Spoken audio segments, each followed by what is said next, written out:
हाम्रो मोती महन्त भाइको जति पनि दर्शक हुनुहुन्छ उहाँलाई धेरै धेरै धन्यवाद। तपाईहरुले उहाँको यो पेजलाई फलो गरेर उहाँको उत्साह दिनुभएको म धेरै धेरै धन्यवाद प्रकट गर्दछु।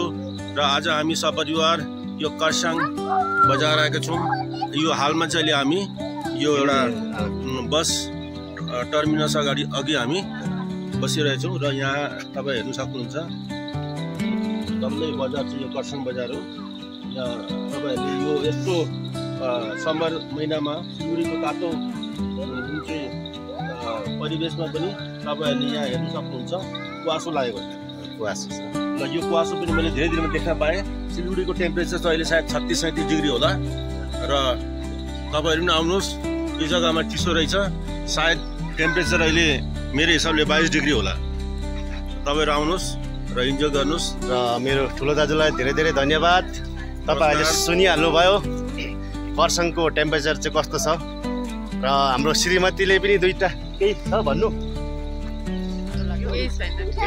अच्छा ठिकै छ है।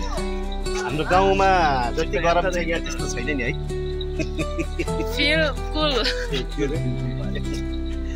र खरसाङ अहिले हेर्नु साथी हो, खरसाङ अहिले पनि ठन्डा छ।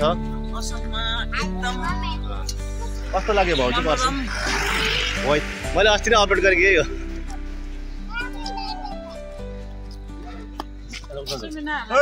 स्कुल हो।